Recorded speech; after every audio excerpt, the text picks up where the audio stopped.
I was happy to hear my mother knocking the door, but she's been dead for years. The house breathed like a living thing that night. It drew the wet in through the seams and exhaled a sour damp that stuck to my tongue. Eli slept with his cheek on my thigh, his breath a warm pulse against skin gone cold, and I watched the candle wobble, watched the wax slouch, watched the dark lean forward as if it wanted to see us better. The water had come 2 days earlier and gone in a hurry, like a thief spooked by a dog. It left silt and a ring on the walls, left rugs heavy with rot and swollen doors that scraped like dragged furniture. We had stacked what we could on the table. We had hammered old boards across the doors with nails we pried from the broken fence. There was no sound from the road. There were only the frogs screaming from the creek and the whale-song groan of beams trying to remember their shapes. Our phone lay between us on a folded towel. 3% battery. A mean green sliver of hope. The charger sat useless in my palm like a cold fish, the socket dead with the rest of the grid. I used the phone for light when I had to, never for long. I told Eli we had enough to call for help if one of us got hurt. He nodded because I was the older sister and because our house used to be safe, and once you know a place is safe, it tries hard to keep that reputation even when it fails. We huddled in the living room, if you could still call it that. Our couch had grown warts of mold in the pattern of our bodies. The TV was a stubborn blind rectangle on the wall, the glass etched with dried river water that caught the candle like a bruise. I could feel the house remembering other winters, other nights. I could feel it remembering our mother's voice. She had been gone 2 years. Cancer, steady as a clock. The last weeks were all the hiss of oxygen and the way light shrank around her bed. After, the house had been too quiet. My brother and I learned the sounds of our own footsteps and still couldn't stop listening for hers. The flood made the house loud again. It made the house move. The walls rummaged with small feet. The attic sighed. The boards spoke when the wind pushed. It would have been almost comforting if the noise belonged to us. I had just decided to blow out the candle and let the dark do what it wanted when the knocking started. It was a soft sound, almost polite. Knuckles against wood at the front door, 3 taps, a pause, 3 more. It had the measured rhythm of someone not wanting to wake a sleeping baby. It had the rhythm of a memory. Eli sat up so fast my leg tingled from thigh to knee. He grabbed the phone out of reflex, thumb on the side button, a quick glance at the percentage. I shook my head. He put it down, 3 taps, a pause, 3 more. Rain ticked on the boards over the windows. Somewhere in the kitchen, a bowl filled with drips sounded like a heartbeat that couldn't make up its mind. I could feel the front door in my spine. It wasn't far, just across the room, past the coffee table we had turned into a barricade with paint cans and a box of books that had burst their spine glue in the flood. "Hello?" a voice said from the porch. "Mara, open up, love, it's me." I went cold in the way that makes your teeth feel too big. The shape of the words was ordinary. It was the voice that unlaced me. It carried a warmth I knew from the bottom of the well. It carried the smile that softened certain vowels. It carried a patience that had soothed splinters and fever and the sound of thunder. "Mom," Eli whispered. He didn't say the word. He breathed it like it was a shape his mouth remembered better than his tongue. I didn't answer. The old part of me, the calf part, the animal part, pressed my weight into the floor. The older part, the one that cuts coupons and counts pills and reads meter dials, watched the blank TV and verified it was still blank. The house groaned in a voice not hers. "It's wet," the voice said. "I'm soaked through, let me in, baby." It was not a trick of the wind. The words were clean. The porch roof, patched with a sheet of corrugated metal, amplified the rain into a steady applause. Under it, I could hear the throat in the voice. I could hear the mouth. "Mara?" it asked. "I'm freezing." My hands are so cold. Eli rose as far as his knees and then stopped. He looked at me with the tightness he used when he was trying not to cry. He was 17, too big for my lap, too small for a night like this. "It's not her," I said. My voice came out like I'd eaten chalk. "She knows your name," he said. "She knows," he swallowed. "She knows how she talks." 3 taps, a pause, 3 more. "I brought the blue blanket," the voice said. "The one with the whales. Eli, you hated the whales when you were little. You said their eyes followed you. We laughed. Do you remember?" Eli flinched like the words were hands. I felt the roll of memories he was pulling against. The blue blanket had been a battle. He had eaten dinner under it. He had cried into it when he thought crying was private. I had held one corner while she held the other, and we had made a boat of it for him under the fan. She could have known that if she were watching us, I said. If she were anyone from then, a neighbor, a teacher. My breath smelled like cold metal. There's no one, he said. Exactly. Mara, the voice found sweetness. Don't make me ask again, love, I'm so tired. The phone on the towel faced us like an eye, 3%. Most of what I wanted to Google required service, and the tower at the hill's edge had drowned with the rest. I can't explain the feeling except to say certain calls you hear in old stories are shaped to fit a hole you didn't know you had. It made me feel like a lock. It made the door feel like a hand. If you're our mother, I said to the door, tell me what you called the robin that tapped on her window, the name you gave it when Eli was sick. There was a heartbeat of rain, the small song of drips in the bowl, a single tick from cooling metal in the stove that hadn't worked in years. Then the voice said, Little Man. We called him Little Man. He had a breast like a pocket of flame. We had. Once I would have laughed because it was corny, but I was younger then. The memory sat in me like a hot coin. That spring had been a fever spring. That robin had been a friend. She could have heard us tell that, I whispered. To who? Eli asked. We never, he breathed like he'd run uphill. She would know, she would know. Eli, I said. I touched his wrist, felt the tendon drum under skin that smelled vaguely of bleach. Don't get up. The thing on the porch breathed, not heavy, patient, like a dog that learned early not to whine.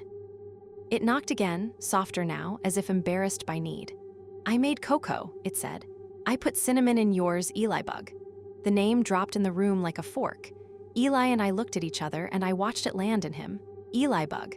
Our mother had said it when he was very small, when his hair stuck up in 12 angry spirals and he woke mad at the sun. She had stopped when he turned 9 and asked her to. Dad hadn't used that name, or if he had said it wrong. Everyone said it wrong except her. I stood. The candle flame tipped like someone had breathed on it. I moved between our coffee table and the boards. The boards were old fence pickets and a piece of a closet shelf, screwed through into the door frame with our last good screws and backed by nails that grinned like old men. Don't, Eli said. His voice broke twice on one word. I put my ear to the seam. The wood was cold with rain. I could smell bark in it. I could smell a sweetness under the mold. The scent of our old starting place. Mara, the voice said, it's me. She had not knocked like this when she came home from work. She had not spoken through a door. We had not denied her a threshold. The night bent and hummed around that wrongness. There was enough wrong to choke on. There are nails in the frame, I said, loud enough for outside, but to Eli. If I take them out, I might not get them back in. Listen. I knocked on the seam the way she had. 3 soft taps. A pause. 3 more. My knuckles sounded thin in the wood. Please, the voice said. The word stretched. It had to flatten to fit the crack. We sat again on the rug that had once been a red we called pomegranate, even though we had never eaten one. We sat the way people sit in waiting rooms. Eli rubbed his thumb over the phone screen without waking it. He brought it to his forehead for a second like a child checking fever. What if, he began. What if what? I said, to keep the wind from saying it first. What if it's her, he said. What if we make her stand out there all night because we're too scared to let her in? She's dead, I said. My voice came out softer this time. I was telling myself. She's dead. Then why can I hear her, he said. He wasn't asking. He was grieving in present tense, which is a kind of asking you ask a wall. Something moved inside the wall at our backs. A slow drag, a whisper like plastic bags. The sound found bones in me I had forgotten. It was the sound mice make in the attic when the warm comes, multiplied. It was the sound of wet insulation sagging in its skin. It gathered behind Eli's shoulder. He leaned away and the sound followed like a naive hand. It's the house, I said. It's only the house. It's in the wall, he said. The wall is the house. Mara, the voice called from the front. Elijah? It had not called him that since he was in trouble for jumping from the porch roof with a pillowcase parachute. He and Dad had tied the case with shoelaces. He had landed on a hydrangea and dented it into anger. The memory arrived like it had been waiting for a knock. I don't want to hear it say my name again, he said. He rocked forward and hugged his own ribs. Please. We did nothing. It is harder than it sounds. Doing nothing is action in the face of instinct. Doing nothing is ribs against the tide. We sat and fed the candle inch by inch to the bowl of wax. Rain drummed. The creek threw its voice. The boards breathed as the house let out hot air in thin threads. The second voice came after midnight. It started at the back door with a knock that was not polite. It was Knuckles that had been used to buying time. It was assertive in a way that wanted to sound like rescue. "Kids," a man's voice called. "Hey, you in there?" I closed my eyes. I wasn't ready to give my face to another voice. The wind moved through the kitchen in a way that made the plastic on the windows crackle. We had covered the broken panes with a roll of painter's plastic and duct tape, and in the dark it sounded like a sheet of insects. "It's Dad," the voice said. "Open up." Dad had not been here in months, not since he decided that grief pulled like gravity and he wouldn't be a body near us to be pulled. He had left the landline and the lawn mower and the big blue cooler and went somewhere everyone's phone number began with a different area code. He called sometimes when the sun was out. I had not heard him in the rain. "We're fine," I shouted. "Mara." The way he said my name was different even when it was him. It carried something like apology. This voice did not carry apology. "Go to the door," Eli whispered. "Ask him something only he knows." "Stay," I said. "I'll listen from here." "Eli Bug," the voice said, too quick. "You good little man?" The nickname stuck in the crack of the word like gristle. Dad had said it as if he were chewing a smile. This voice said it like a foreign word it had looked up and wanted to try on the tongue. The vowels were wrong. The middle vowel went up when it should have gone down. It turned Eli into Ellie, and even in the dark, I felt my brother change shape. "That's not him," I said. The knocking started again at the front door without crossing the porch. One moment it was at the back. The next it was at the boards where my temple had pressed. There were no footsteps. There was no weight in the crawl. "Mara," the first voice said, and it went for a tone she had used when she wanted us to trust a new food. "You're tired. I can hear how tired you are." "We're safe," I said. I didn't believe it. I said it anyway and held it between my teeth like a coin I'd bite to see if it was real. Eli made a sound that had been a laugh in a brighter place. He rubbed his eyes with his fists. When he dropped his hands, he looked like a child who had been told a story that lasted too long. Somewhere up above us, a box slid. It was the attic, or what was left of it after the flood took the roof over the hallway. We had not been up since. We had stayed low with the buckets and the bleach, with the candles and the nails. "I'll check," I said, and I stood before Eli could make a word for why I shouldn't. If I gave fear a shape, I would have pressed it into a jar and given it a lid. But fear is water in a house like ours. It takes the shape of whatever you give it. The hallway was darker than the living room because the candle didn't like to travel. I took the phone. 2%. I thumbed the flashlight. The little cone of light found a line of warping pictures, school photos that had gone soft at the edges, our mother at 19 in a shirt she had cut to look like a star, a map of a city she had always meant to visit. The attic pull string hung above the hallway like a spider thread. The hall smelled like chalk and rot and the memory of perfume. "Don't," Eli whispered. He had followed with the candle. It made him a halo that wobbled. "I'll be quick." The phone's light made the dust look like new weather. I tugged the string. The ladder came down slow, each rung saying a sound like a sigh without the last note. I put my weight on the bottom rung and waited for the wood to remember it could hold me. The air up there was warmer from being trapped. It tasted old, like the inside of a violin case. The phone light shortened the world to the width of my wrist. Eli waited below in the weak sun of the candle. I went up into the chalky dark. The attic had been a place of summer sleepovers and November rummaging. We had hidden the presents there, the ones we bought at the discount store and wrapped with the funnies section, and I had once kissed a boy who thought no one would climb up there because the ladder creaked. After the flood, the roof had given in a line that let rain draw maps in the insulation. The mouse nest smelled like old cereal. The floor had a bossy tilt. I panned the light. It caught a plastic bag with LEGOS written in a black marker that had bled to fog. A stack of albums that had bowed like spent lilies. A crate of tapes I had almost thrown out when we cleaned out our mother's closet and couldn't. The sound came again. It wasn't music, not song. It was a thin ribbon of noise like a machine pretending to breathe. "Mara," Eli called, small now. "I'm here," I said. "It's nothing." It was not nothing. The white cone found a tape recorder the size of a book. Old, plastic the color of tea. Nostalgia tried to stand up in me and sit down at the same time. The recorder's lid hung open, the clear plastic window snapped along a crack like a smile that didn't belong to a mouth. Inside was a cassette whose label had once been a list in my mother's hand. The words had blurred until they were a set of strokes like grass in a drawing. The recorder's reels turned. The wheels stuttered, then engaged with the slow confidence of a thing built before impatience. There was no cord, no batteries in the slot I could see when I turned the unit on its side. The tape rolled anyway. It did not hum with electricity. It purred with a will. I froze like prey who thinks the hawk is blind if it does not move. The phone light softened the dust around it into a halo. I crouched. It was playing a lullaby. Not the song itself, not in any way that had notes I could put on a staff, but with a set of sounds that made the song happen in me. It was the cadence of my mother's voice when she didn't have one. It was the weight of her hand on a fevered forehead translated into piston and wheel. It was the half-hum she made to move us from the day into the dark. "Mara," Eli said, "what is it?" His voice broke on the last word the way wood breaks when it dries wrong. "A tape recorder," I said. "It's playing." "We don't have power," he said. "I know." I lifted it. It was warm. It should not have been. It felt like something that had slept on a lap. I wanted to throw it, but I carried it like a baby to the hole and lowered it to Eli. He reached for it the way he had reached for the phone when the knocking began, like a tool that might save us if we used it correctly. "Turn it off," he said. "It's not on." He held it anyway, waiting for it to be a thing and not a feeling. The tape ticked under the dead window like a clock that knew we didn't like to hear ourselves measured. Downstairs again, the voices had changed. They were outside, but farther away, as if the porch had grown in the time it took to climb a ladder. They had gone thin the way things go thin when they tire. They had a new edge at the end of each word, a little chip you would feel if you ran your finger there.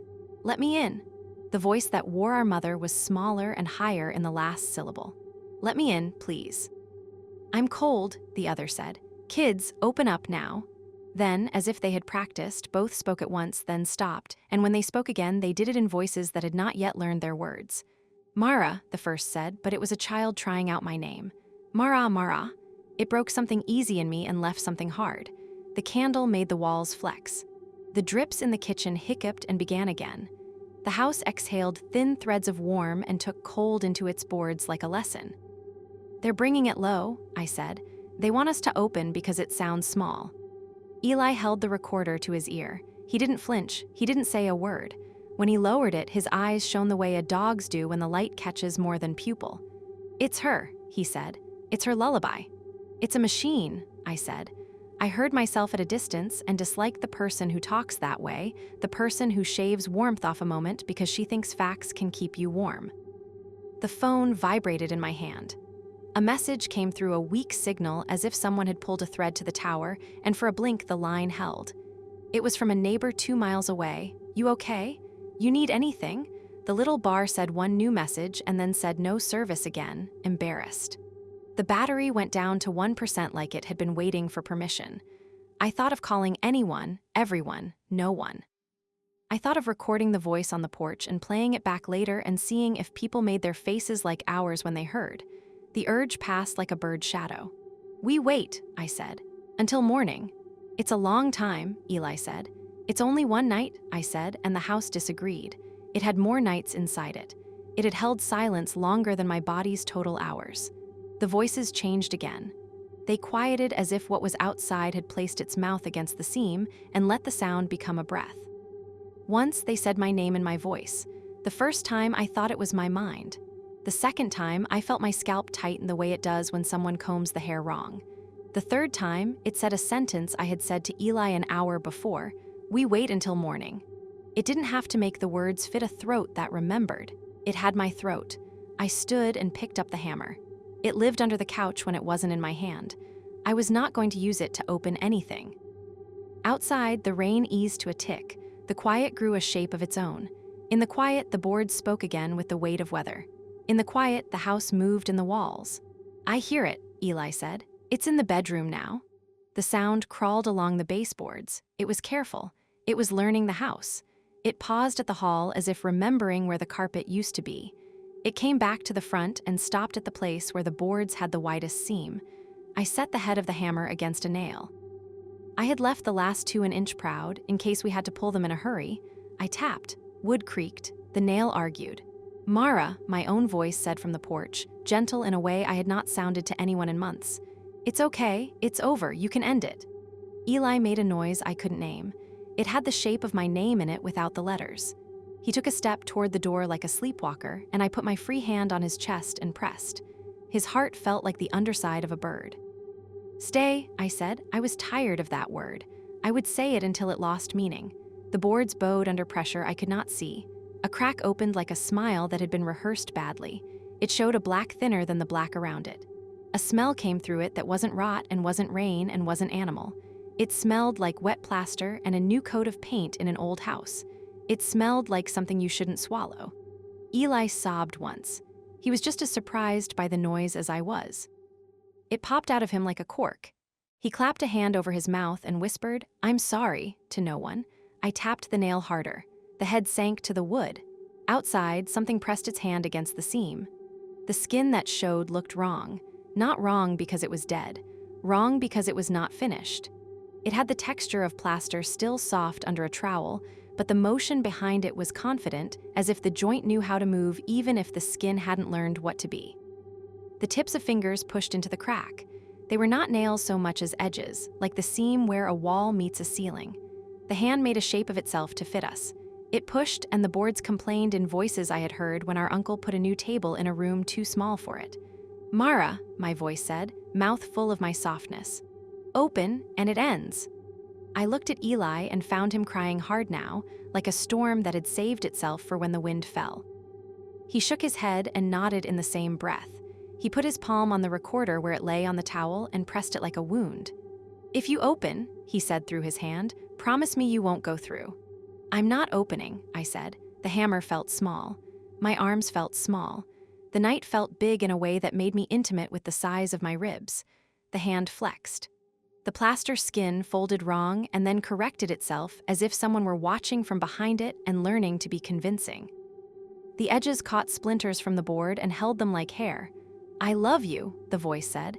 It matched the tone I used when I meant it and when I used it to get him to stop doing something dangerous.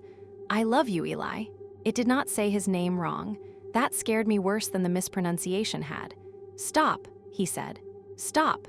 His tears made tracks through the salt that the damp dried at the corners of his mouth. He sat on his heels and rocked like someone soothing the person who should be soothing him. I set the second-to-last nail against the wood and hit it like a bell. The hammer bit. The wood caved some. The hand in the seam made a sound like a sigh without a throat. The voice outside tried my name again, but it broke on the second syllable and came back wrong. "Mara," it said in a child's voice.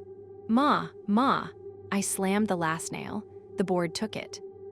The seam became a line again, only a little darker where the wet had pushed through to say it had been there. I dropped the hammer and braced my palms against the boards. If the door had been warm, I would have burned my hands. It was cold as a plate in a freezer. There was a quiet I had to make, because the house would not. I made it by not breathing, and then by breathing only through my nose, because my mouth sounded like a sail in the night. Eli matched me without meaning to, our small noises in step. After a space that could have been minutes or the rest of the dark, the knocking began again, lighter now, far away, as if someone had walked around the corners of the house and found a different face to ask. It moved to the kitchen door and tried the voice that had been Dad, but lower, almost a whisper you would use not to wake a woman in the next room. Then it skirted to the broken window we had covered in plastic and patted at it like rain. The plastic played it back, crinkling, but it did not have the courage to tear. "Hold me," Eli said, and he said it like a person who was allowed. I pulled him against me and we made a single animal. We sat that way a long time while the recorder ticked and the rain debated itself. I dozed. I hate admitting it, but I warm up if I sleep. The body forgives itself a little heat. I woke because something was saying the lullaby out loud now, not the machine, not the porch, but the house. It had found the melody and the pipes. It had made a song from the clinks of cooling metal and the way water moved behind the walls like a mouth without teeth. It took talent to hear it. It took pain to give it a tune.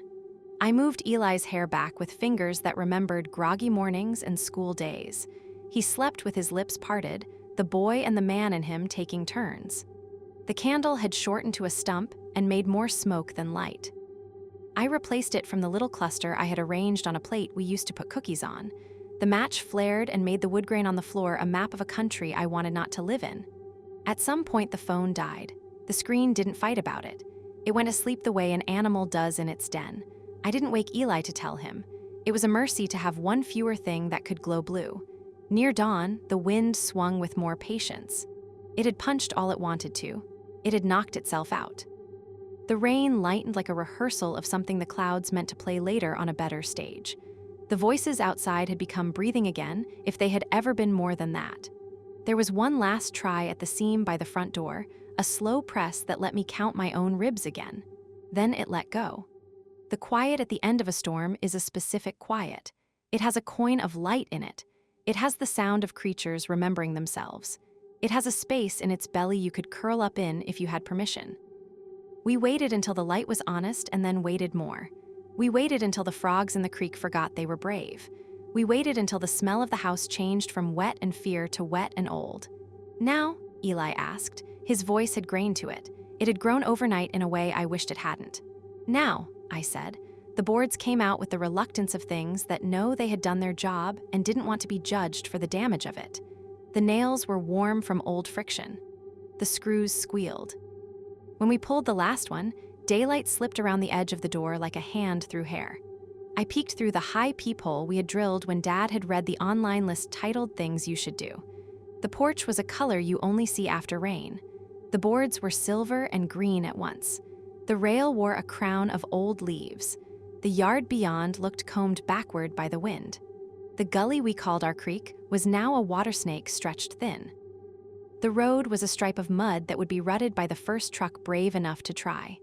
On the boards of the porch and in the dirt around the steps, there were prints. Not feet, not hands, not shoes, they were shapes. 4, 5, 7 in a cluster, some long as my forearm. Some small as a baby's palm, but without the curves where the fingers begin. They were made of mud, or what had been mud when it was laid down and had dried like a sentence. They went around the house in loops and figure eights, in avid circles like a dog that plans to lie down and then decides against it. None came closer than the seam of shadow beneath the door. It was as if there were a line drawn there in something the night could see. None, I said, and my voice cracked on the single word. Eli pressed his shoulder to mine until it hurt. He took the handle and lifted. The door shuddered in the fame of its own stubbornness and then gave. We opened it together slow, letting the morning find the place it belonged inside. The air smelled like the first day of school and the last day of a storm. It smelled like worms who thought they'd live forever. It smelled like the inside of the cooler Dad had left behind because he hadn't wanted to carry the weight, and like the bakery an hour after it opens. It smelled like my mother's shirt when she was alive, and also like the moment after she died when I understood a shirt could be a room, and a room could be a memory, and a memory could be a country. We looked down at the threshold. On it sat a locket the size of a dime. I knew it before I picked it up. It had a dent on one side where I had closed it too hard when I was 8 and wanted to hear the click more than I wanted the picture inside to stay safe. The hinge had been repaired with solder by a neighbor who had also fixed our faucet and once yelled at Dad for driving too fast down the hill. When we buried our mother, I had slipped it back over her head with the ribbon she liked better than the chain. We had stood in our good shirts and watched the people with shovels do what people with shovels have done forever. I had gone home and opened and closed the empty jewelry box until the click was a noise I could hear without doing anything at all. The locket was clean. It had not been dragged through mud. It had not been chewed by the night. It glowed in a way that wasn't a glow. It just knew where the light was. "Don't touch it," Eli said, and then softer, "You're going to anyway." "I need to." The locket was cool, not cold. It warmed against my palm with a stubbornness that said we were both too alive to do anything but adapt. I didn't open it. I knew what was inside because I had chosen the picture. It was the one of her bending over the sink to wash an apple, the smile she wore on her mouth when she forgot she was wearing it, half of it water, half of it light. "How?" Eli asked. He didn't mean the question. "We didn't let it in," I said, and stood with the locket flat on my palm like a coin on which I'd made a wish. "It can't come where we are if we don't let it. Not last night. Not like that." I looked at the circles of prints, their logic a logic I couldn't read, and I thought of the way children walk when they are learning their legs and of the way grief walks when it needs a new house. We left the door open until the smell of the inside made sense with the smell of the outside, and until the house remembered wind that didn't carry water in it. We stepped onto the porch and listened to the creek telling the frogs their song was a good one. We looked down the road and saw a truck far away making its own ruts toward us. Before we went to wave our arms and make ourselves visible, I set the locket back on the stoop. I couldn't bring myself to bring it over the line into the house. I didn't want to leave it alone either. "We'll get it later," I told Eli. "When the day is loud." He nodded. He wiped his face with the heel of his hand like a kid who has decided he's done with crying for the morning. We stood that way while the truck came closer, a bright square on the wet road, engine loud in the newly quiet day. I felt the place where the boards had bowed under a hand that wasn't finished. I felt the place my voice had been borrowed. When the truck finally pulled in, a man I half knew leaned out the window and shouted our names as if to prove he had them. We waved, and he shut the truck off, and we listened to the engine tick as it forgot to be a machine. He asked if we were all right. We said we were. We had been in a way. He walked onto the porch and stopped, seeing the prints as I imagine I saw them, shapes that refused old categories. He did not step over the threshold. He did not ask to come in. His eyes slid to the locket and then to my hand where my palm still held a memory of its weight. "You drop this?" he asked, because you have to let certain thoughts try out an ordinary way before you retire them. "No," I said, and left it there. We spent the morning moving what had survived to higher shelves, picking up books whose words had swelled to the thickness of pity, and we did not talk about the voices. We talked about the work. Work is a boat you can get into even if the river runs backward. By afternoon, the sun found the boards where the hand had pushed and warmed them in a way that felt like forgiveness. We ate peanut butter on stale bread, and a neighbor's kids found a frog in the yard and squealed like someone was telling them a secret. I went onto the porch and looked at the circles again. The prints were drying now to a gray that matched old drives. They would flake. They would blow. Maybe they would be there by fall, a ghost of a map that no one knew how to read anymore. I picked up the locket and put it on the railing in the sun. I opened it then because I couldn't help it, because a person cannot make a click happen in her head forever without letting reality do the honest work. The picture inside was as it had been when we put it under the ground. No water had wrinkled it. The ribbon made a line I recognized even though I did not recognize how it had come to be on my porch. When I closed it, the click was exact. At dusk, the frogs started again and the creek remembered its job, and the house smelled like wood that had known rain and would know it again. I went to the front door. I put my palm to the place where the seam had widened. It was smooth now, like a thought that had come and gone and left only the lesson behind. "We wait," I said into the quiet room, and not as warning, as practice, as a blessing for the next version of the night. Sometimes, when the wind pushes from the south and the plastic we haven't removed yet sings in the little voice it learned to make, I hear my name in a way I would like to hear it forever. I stand in the doorway, hand on the place the board remembers, and I do not open. Eli is taller than me now. He laughs easier in the morning and steps carefully in the dark. He stopped being mad at the whales. The locket hangs by the door on a nail too small for it, the ribbon looped twice because that's what works. At night, when the candle stutters and the house tells all its stories at once, and the creek conducts the frogs like a choir that forgot the words, the locket sometimes turns a fraction. You could call it draft. You could call it the world going on with or without us. The ribbon creaks a little. The clasp shines in a way that remembers light and doesn't need it. If I am awake, if I am not, if the boards press out or in, I watch the tiny swing and I listen for the softest thing. It sounds like the end of a song you don't remember learning, like a breath on a seam, like a click.